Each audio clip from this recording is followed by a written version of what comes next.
नमस्कार, मैं प्रियांशा लाजस और आप देख रहे हैं न्यूज प्लस 21। विद्युत संविदा कर्मचारियों का धरना प्रदेश की राजधानी रायपुर के धरना स्थल पर जारी है, किंतु सरकार टस से मस होने का नाम नहीं ले रही। आज विद्युत संविदा कर्मचारियों ने मत्था टेक कर सरकार को अपनी बात मनवाने का पुरजोर प्रयास किया। हमारे संवाददाता अविनाश दुबे ने सीधे विद्युत संविदा कर्मचारियों से बातचीत की। आइए जानते हैं क्या कुछ कहा उन्होंने। नमस्कार, आप सभी का न्यूज़ प्लस 21 में स्वागत, नंदन अभिनंदन।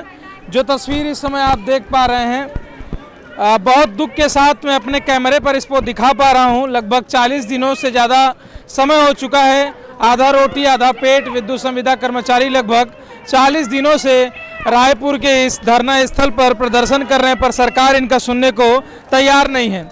कभी अर्धनग्न होकर, कभी जल सत्याग्रह कर, तो कभी आप इस समय देख रहे हैं मत्था पीट कर ये सरकार को आह्वान कर रहे हैं कि आखिरकार सरकार मेरी कब सुनेगी, हम साथियों की सरकार कब सुनेगी, कब आखिरकार हमें न्याय मिलेगा।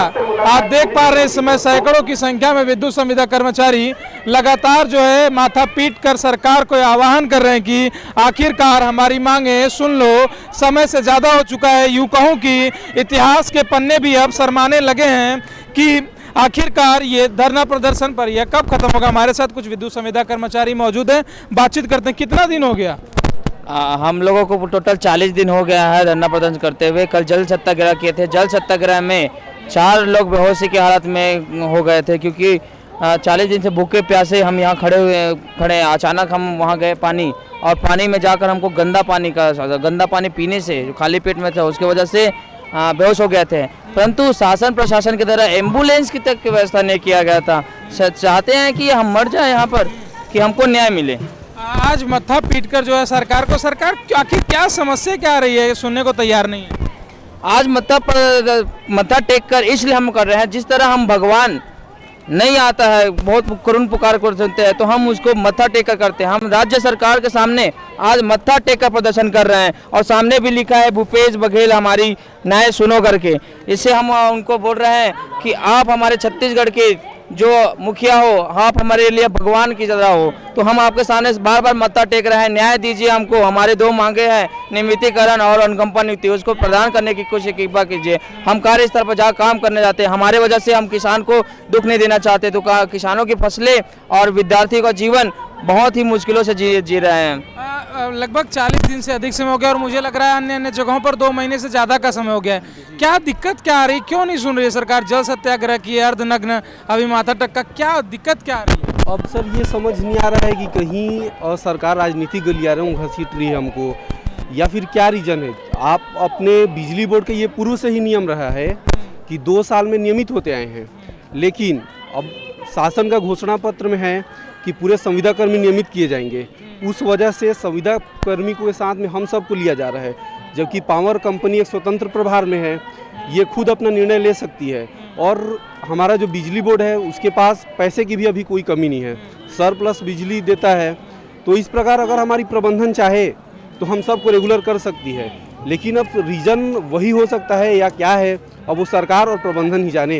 इतना दिन हो चुका है, जीविकोपार्जन कैसे हो पा रहा है? किस तरह से आप लोग जो है यहाँ पर धरना स्थल पर टिके हुए हैं? हम लोग बड़ी मुश्किल से आज 40 दिन तक जी रहे हैं, और हम लोग पैसे की बड़ी तंगी से जी रहे हैं। फिर भी अपनी मांगों को लेकर के हड़ताल में डटे हुए हैं। जैसे कि आज माथा पटक करके अपने शासन प्रशासन को जगाने की कोशिश कर रहे हैं कि हमारी मांगों को जल्द से जल्द पूरा करें। हम भी घर जाना चाहते हैं, और सरकार के जो विद्युत मंडल का काम है, काम करेंगे, काम करने के लिए तैयार है, लेकिन हमारी सब जो मांगे हैं उनको पूर्ण करें, और जल्द से जल्द हमें भी घर भेजने की प्रक्रिया शुरू करें। 40 दिनों से आप लोग यहाँ पर हैं, तो आप लोग का काम कौन कर रहा है? कैसे दोनों चीज़ें कैसे संभल पा रही हैं? हम लोग के काम तो इसीलिए तो हमारी कमी के कारण आज जगह जगह किसान अपने फसलों को गौ को खिला रहे हैं।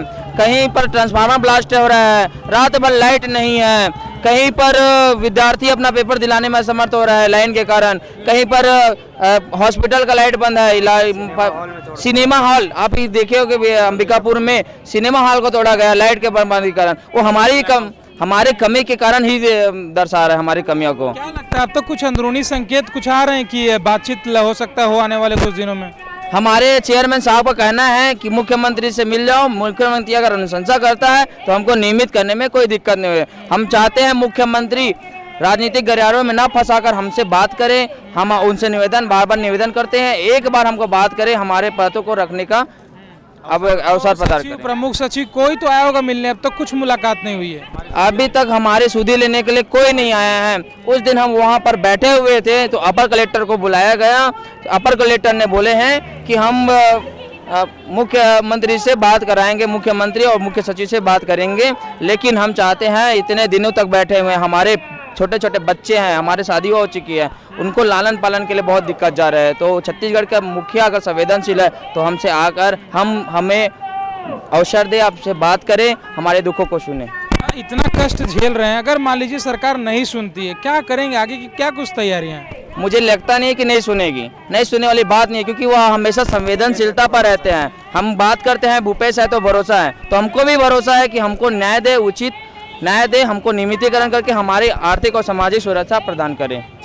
चलिए बहुत बहुत शुक्रिया। जैसा कि आप देख पा रहे हैं, थोड़ा साउंड ऑन करवा दो यार। जैसा कि आप देख पा रहे हैं कि इस समय जो तस्वीर दिखा रहा हूँ, यही विद्युत संविदा कर्मचारी हैं जो लगभग 2 महीने से ज़्यादा विभिन्न जगहों पर और 40 दिनों से ज़्यादा जो है रायपुर के इस धरना स्थल पर लगातार प्रदर्शन कर रहे हैं। पर सरकार इनका सुनने का थोड़ा सा भी नाम नहीं ले रही है, कोई सूद नहीं ले रही है, ना तो अपर कलेक्टर, ना सचिव, मुख्य सचिव, अब तक किसी से इनकी मुलाकात नहीं हो पाई है। और इनका यही कहना है कि वो हमारे मुखिया एक बार आए, हमसे मुलाकात करें, ताकि जो है हमारी बात बन पाए। आखिरकार इससे न केवल इनके जीविकोपार्जन में दिक्कत हो रही है, तमाम किसान बंधु और तमाम जहां पर विद्युत की जरूरत होती है, सभी को कहीं न कहीं समस्याओं का सामना करना पड़ रहा है। यानी प्रदेश भर से जहां से ये लोग जुड़े हुए हैं, कहीं न कहीं विद्युत की समस्या जो है लगातार जो है दिखाई दे रही है। तो ऐसे में यदि इन कर्मचारियों को इनकी मांग है, अगर उसको पूरी कर दी जाएगी तो आने वाले समय में जो है पूरी तरीके से प्रदेश में सुचारूबद्ध तरीके से कार्य फिर से प्रारंभ हो पाएंगे। कैमरामैन दिलीप सिन्हा के साथ अविनाश दुबे, रायपुर, छत्तीसगढ़। ऐसी ही तमाम जानकारियों के लिए, अपडेट रहने के लिए देखते रहिए न्यूज़ प्लस 21, आपके हक की बात।